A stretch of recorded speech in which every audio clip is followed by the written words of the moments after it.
Hello my dear students, Gayatri Vidya Mandir उच्च माध्यमिक विद्यालय सांचौर जिला जालौर के हमारे इस YouTube चैनल पर आप सभी का एक बार फिर से स्वागत है। प्रिय विद्यार्थियों, मैं अनिल कुमार सोनी, कक्षा 7, विषय गणित, अध्याय 7, त्रिभुजों की सर्वांग समता के प्रश्नावली 7.2 का क्वेश्चन नंबर 2, क्वेश्चन नंबर 3 आपको हल करा रहा हूं। विद्यार्थियों, प्रश्नावली 7.2 के सवाल नंबर 2 की शुरुआत करने से पूर्व मैं एक बार फिर दोहराना चाहूंगा कि यदि आपने हमारे इस YouTube चैनल को अभी तक सब्सक्राइब नहीं किया है तो सब्सक्राइब जरूर करें, जिससे कि आपको आगे आने वाले नए नए वीडियोस के नोटिफिकेशन समय समय पर प्राप्त हो सके और आप अपनी पढ़ाई को निर्बाध रूप से, सुचारू रूप से जारी रख सके, जिससे आपको इन सवालों को समझने में आसानी पेश हो।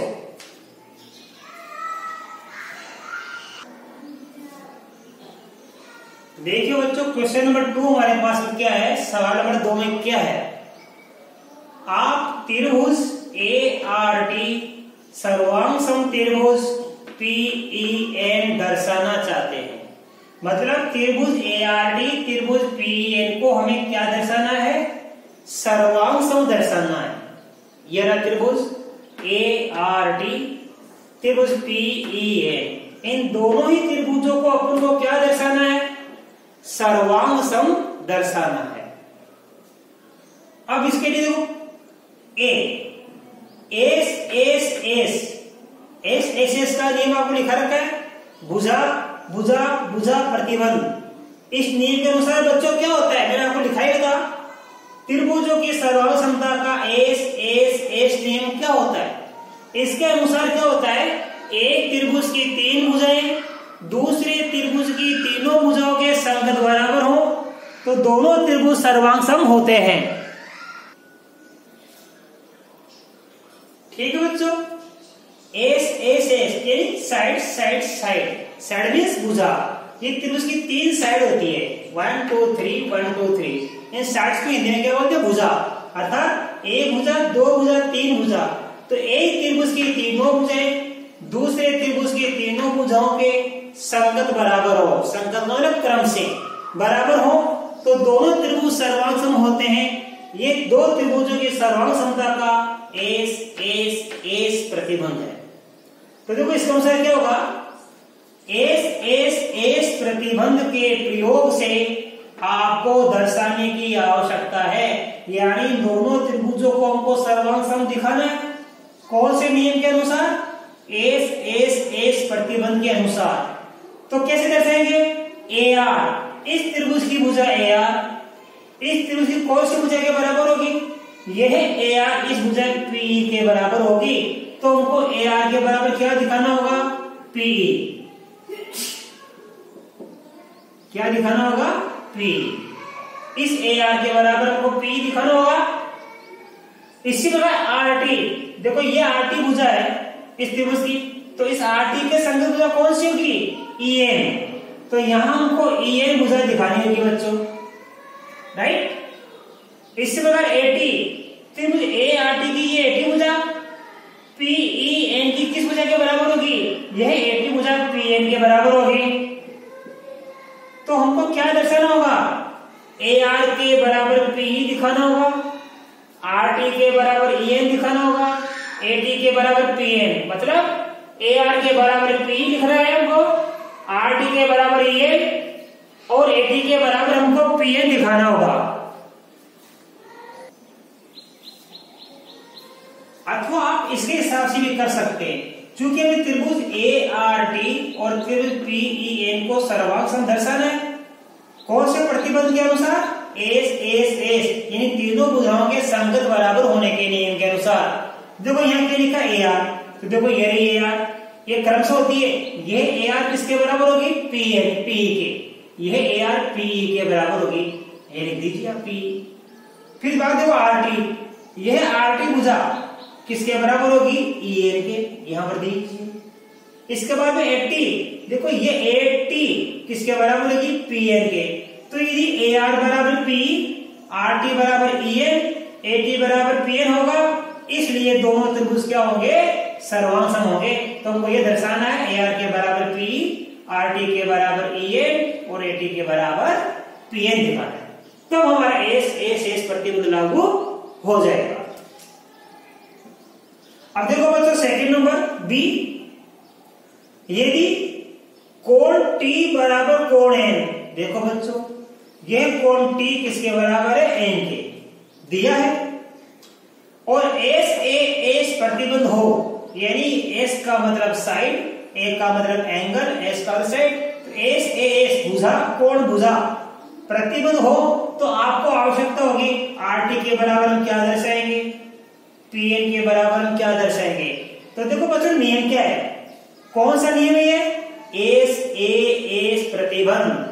तो त्रिभुजों की सर्वांग समता का मैंने आपको एस सास का नियम लिखा रखा है।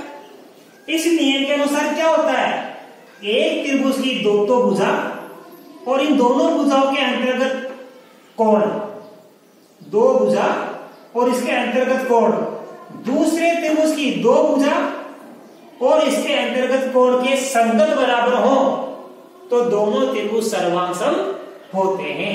अर्थात एक त्रिभुज की दो भुजा और 20 का कोण, तो देखो कोण कौन सा, T बराबर है, ये T किसके बीच में, AT और RT के बीच में, AT और RT के बीच में, और ये N किसके बीच में है, PN और EN के बीच में। तो हमें क्या दर्शाना है, एस प्रतिबंध से हमको दर्शाना है, देखो कोण T बराबर N दिया है, ये कोण T बराबर N दिया है। अब RT किसके बराबर होगा, देखो इसका वाला ये RT किसके बराबर होगा, EN के। तो यहां लिखेंगे RT बराबर EN, ये हमको दर्शाना होगा। इसी प्रकार देखो PN, हमारे पास है लिखा PN, ये PN किसके बराबर दिखाएंगे हम, ये PN AT के बराबर, यह PN किसके बराबर दिखाएंगे, AT के बराबर। तो देखो क्या हो गया, क्योंकि दिया है कोण T बराबर कोण है, कोण T बराबर कोण है, और ये कोण किससे बन रहे हैं, ये कोण तो इस AT और RT से बन रहे हैं, और यह कोण PN और ET से बन रहे हैं। तो क्या हो जाएगा, ये AT बराबर PN हो जाएगा, AT बराबर क्या हो जाएगा, PN, और ये RT बराबर हो जाएगा EN, ये RT बराबर हो जाएगा EN। तो देखो यहाँ पे ये दो भुजा बराबर हो गई, दोनों त्रिभुज की क्या होगी, दो भुजा, एक भुजा और दो भुजा, एक भुजा ये रही, एक भुजा ये रही दोनों की, और एक कोण बराबर हो गया। तो जब एक त्रिभुज की दो भुजा और अंतर्गत कोण, दूसरे त्रिभुज की दो भुजा और अंतर्गत कोण के संगत बराबर हो, तो दोनों त्रिभुज क्या हो जाएंगे, सर्वांग सम। तो देखो बच्चों इस त्रिभुज में ART में देखो RT भुजा ये रही, और इस त्रिभुज PEN में ये RT किसके बराबर है, EN के, और इस त्रिभुज की देखो बच्चों यहाँ पे ये AT भुजा है, ये AT भुजा इस त्रिभुज की त्रिभुजा के बराबर है PN के, और इस त्रिभुज का देखो कोण T और इस त्रिभुज का कोण N बराबर है। तो देखो इस त्रिभुज का कोण दोनों बराबर T बराबर N दिया है, तो ये भुजा इसके बराबर होगी, AT बराबर PN और ये RT बराबर होगा EN, इसलिए दो भुजा और अंतर्गत कोण बराबर हो गए, तो दोनों त्रिभुज सर्वांग सम हो जाएंगे। आई समझ में, ये दर्शाना हमको RT बराबर EN दिखाना है और PN बराबर हमको AT दिखाना है, राइट। अब हमारा A और B हो गया बच्चों, राइट। इसके बाद में अब देखो इसका C सीखेंगे, ध्यान देना C में क्या लिखा है, यदि AT बराबर PN, इस त्रिभुज ART की भुजा कौन सी, AT, ये AT, इस त्रिभुज की PEN की भुजा कौन सी, PN, तो इस त्रिभुज की AT भुजा उस त्रिभुज की PN भुजा बराबर है, यानी ये भुजा और ये भुजा क्या है, बराबर है। अब ASA प्रतिबंध हो तो आपको आवश्यकता होगी, वापस हमको इन दो त्रिभुजों को सर्वांग सम दर्शाना है, कौन से प्रतिबंध के अनुसार, ASA प्रतिबंध के अनुसार। ASA का अर्थ क्या होता है, एंगल, साइड, एंगल, हिंदी में क्या बोलेंगे, कोण, भुजा, कोण। ये नियम मैंने आपको लिखा रखा है, ASA प्रतिबंध के अनुसार दो त्रिभुज सर्वांग सम कब होते हैं? जब एक त्रिभुज के दो कोण और उसके अंतर्गत भुजा, इसके अंतर्गत भुजा, एक त्रिभुज के दो कोण और उसके अंतर्गत भुजा दूसरे त्रिभुज के दो कोण और अंतर्गत भुजा के संगत बराबर हो तो दोनों त्रिभुज सर्वांग सम होते हैं। अर्थात मान लो ये कोण बराबर है A और P, तो A किससे बना? इन दो भुजा से, और P किससे बना? इन दो भुजा से। तो इसका A P के बराबर होना चाहिए। अब देखो इसी प्रकार यहां पे क्या लिखा है? A से, यानी दो कोण होना चाहिए और एक संगत भुजा होनी चाहिए। तो संगत भुजा कौन सी रखी है? AT और PN, AT और PN, ये AT है और ये PN, ये दोनों भुजा बराबर दे रखी है।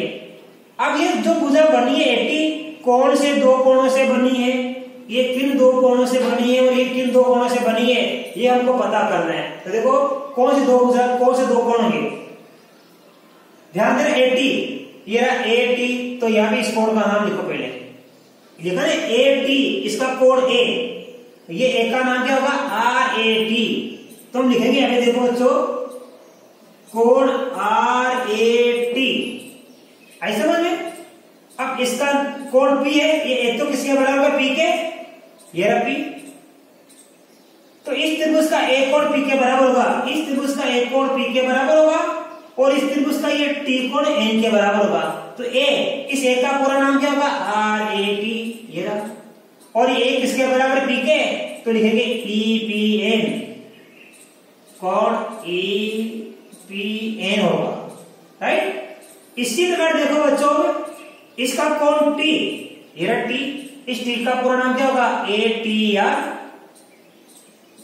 तो यहां लिखेंगे कोण ATR। अब देखिए T किसके बराबर होगा? N के, तो N का पूरा नाम क्या होगा? PNE। तो हमको ये दर्शाना होगा यहां पे, और यहां पे ये दर्शाना होगा हमको। क्यों? कौन सा प्रतिबंध लागू है यहाँ पे? A से, यानी एक भुजा और उस भुजा के दोनों कोण। तो देखो भुजा कौन सी है यहाँ पे? AT, AT के दोनों कोण A और T। A का नाम क्या है? RAT, ये रहा। T का नाम क्या है? ATR। इस A का पूरा नाम RAT, इस T का पूरा नाम ATR। A बराबर P के और P का पूरा नाम है EPN, और T बराबर N के, तो N का पूरा नाम है PNE। तो यदि हम इस कोण के बराबर ये दर्शा दें, इस कोण के बराबर ये दर्शा दें, इसलिए हमारा त्रिभुज ART सर्वांग सम त्रिभुज होगा PEN के। ये इसका आंसर आ गया, राइट। इस प्रकार हमने आपको सवाल नंबर 2 बड़े अच्छी तरीके से आपको समझा दिया है। अब देखो बच्चों, इसके बाद में हम सवाल नंबर 3 सीखेंगे। सवाल नंबर 3 में क्या दिया हुआ है? एक आकृति दे रखी है। क्या दिया इसमें? त्रिभुज ANP सर्वांग सम त्रिभुज ANQ दर्शाना है। यानी हमको ये ANP त्रिभुज और ये ANQ त्रिभुज, इन दोनों को हमको सर्वांग सम दर्शाना है या सिद्ध करना है। तो रिक्त कारणों को भरिए। हमारे पास ये खाली स्थान है 1 2 3 4, इनको भरना है, इनका उत्तर देना हमको। देखो बच्चों, इन दोनों त्रिभुजों को हमको क्या लाना है? सर्वांग सम। तो क्रम क्या है? PM बराबर QM। ये PM किसके बराबर है? QM के। ये रहा PM, ये रहा QM। इसका कारण दो, PM बराबर QM क्यों है? कारण का मतलब इसका जवाब दीजिए, क्यों है ये? PM, ये रहा, देखो PM बराबर QM, PM बराबर QM क्यों है? देखो बच्चों, यहाँ 2 कट लगे हुए, 1 और 1 2, और यहाँ भी 2 कट लगे हुए। इसका मतलब ये 2 कट वाली भुजा, ये 2 कट वाली भुजा आपस में बराबर है। तो हमारे सवाल में देखो PM बराबर QM है। क्यों है?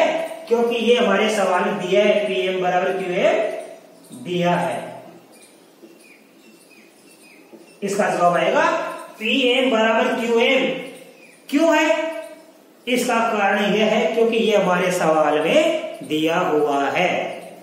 अब देखो कोण PA में, कोण PA में ये रहा PMA, यानी ये कोण इधर वाला बराबर किसके? कोण QA में। क्यू ए में, तो ये कोण और ये कोण बराबर क्यों है?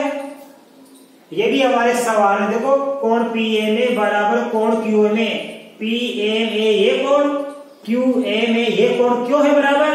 क्योंकि यहां भी देखो ये दो कोण का चिन्ह बना हुआ है, ये ऐसे ये बना हुआ है। तो ये भी हमारे सवाल में क्या दिया हुआ है, ये भी हमारे सवाल में दिया है। तीसरा क्या है, ए एम बराबर ए एम, ये है ए एम भुजा, डबल आ गई ए एम यहां भी और ए एम यहाँ, यानी इस त्रिभुज की भी भुजा ए एम और इस त्रिभुज की भुजा है। तो ये ए एम इस त्रिभुज की भुजा भी है और यह ए एम इस त्रिभुज की भुजा है, यानी बीच में मध्य दीवार, एक त्रिभुज की मध्य दीवार हो गई। तो इन दोनों त्रिभुज की मध्य दीवार है, यानी दोनों में शामिल है, और जो दोनों में शामिल होती है उसको बोलते हैं उभयनिष्ठ। तो ए एम बराबर ए एम क्यों है?